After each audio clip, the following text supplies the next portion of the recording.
Alrighty, fellas. Yo, what's up? My name's Patrouski. This is just me defeating the Bannette raid. You can kind of use it as a soft guide, but I'm going to be honest, there's probably better guides out there that are suited to this. I'm like Cavs. But this is me with Cav, with Rumel, and with Team Rocket. The whole content creator crew taking on the Bannette raid. I'm going to be here setting up Tailwind.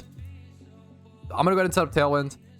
We have some other people who are out here trying to do... So we have Pikachu setting up screens. I just realized your Electrode's named Pikachu. So we're setting up screens.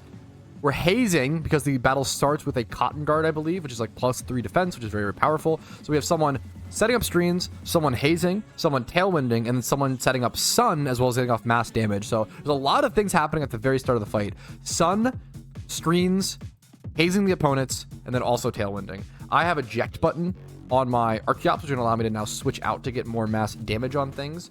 I don't know if he's going to get more attacks. Also, I kind of go into something a little more tanky. We have Volcarona, not the tankiest, but we'll do that. I think he has more. Yeah, I'm pretty sure there's more attacks coming, so I want to make sure I switch over to something a little more tanky. But other than that, like, you really just want to have a Sunsetter. You want to have some supporter, whether it's Tailwind, whether it's screens, etc., and you want to have other fire attackers.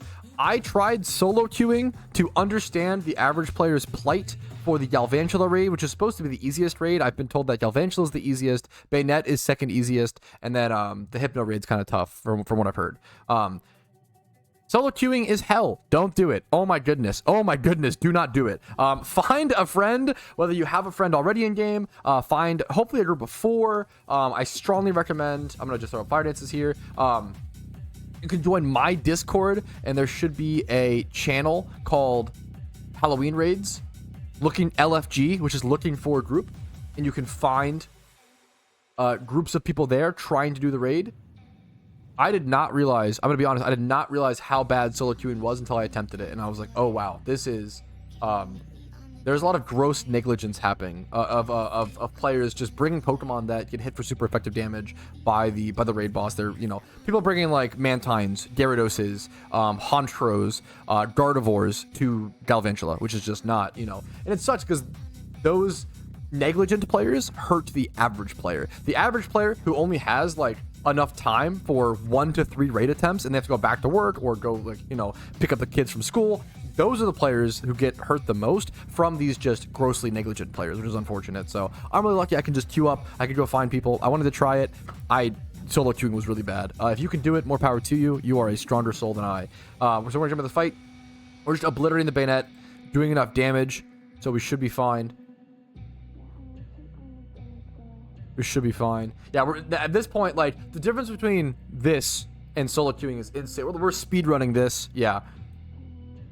My Volcarona does eventually get taken down, but we're just doing so much damage to the Bannette that it shouldn't matter. Once again, this is like a pretty simple fight from this point forward, as long as you have full team coordination. If you're doing this with random queues, it's going to be absolutely brutal. But yeah, just set up Tailwind, set up Sun, set up screens if possible. It's not even really necessary, and just do as much damage as possible. There's been a lot of people who have been praising the Sun team, and they're totally correct. The Sun team seems to be the best, even for raids that don't take super effective damage from the Sun. I'm going to bring in my Typhlosion here. I believe you actually can kill the ads in the Bannette fight, which is different than in the Galvantula fight. You can't kill the ads being like additional spawns on the sides, so like these on the Hydreigon and the Gengar left and right.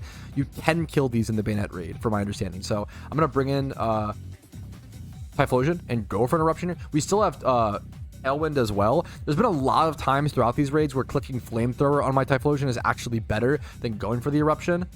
But here, I do want to go ahead and try to kill this, KO this Gengar, or chip off the ads. So we do take out one of the ads there, which is nice. My eruption is disabled, but that's actually kind of good. You also don't want, specifically for this Bannette fight, you don't want any choice items on any of your Pokemon, because there's so many disables from the Bannette, and sorry, cursed bodies from the Bannettes and from the Gengars. There's a lot of disables. So if you're locked into one move, you're going to end up struggling. Totally avoiding choice items for this fight seems to be unbelievably worth it. That was a really good tip from chat that I got right before this fight. Once again, this is just going pretty easily, pretty swell. I'm going to go ahead and I'm going to throw up Flamethrower here. We're just going to out-damage the boss. If you're coordinated with it and have good Pokemon, you should be able to do this pretty easily. There we go. The Bannette boss has been subdued thanks to the help from Rumel, Team Rocket, and Cav. All amazing creators, and just made this fight so easy. So easy. If you just bring good Pokemon, EV trained Pokemon, you don't even need, like, my Typhlosion has 31 special attack, like, you don't need like crazy stats. Like, you do 20 to 25 plus in some of the stats. It'll get the job done. You don't need anything crazy. You really just need good Pokemon picks. Like, don't worry about 5x31s. Don't worry about, look, this is a beautiful example of like a great raid Pokemon. You just need 20 plus with a decent nature. You don't need 5x, 6x31s. Just strategy is everything. So make sure to bring the right strategy wise Pokemon. Also, if you're trying to, it's actually like pretty cheap right now. XP candies are kind of cheaper than ever. So if you have some Pokemon, but they aren't quite leveled up enough, you could just quickly buy some XP candies to level some Pokemon up to the level cap you needed for raids. So keep that in mind. Hey, what's up? Patrouski here, and I just wanted to say thank you so much for watching until the very end of the video. That means the world to me, and if your name is listed here, that means you went above and beyond and supported the channel financially, which allows me to even be here and have the time to do this. So thank you so very much.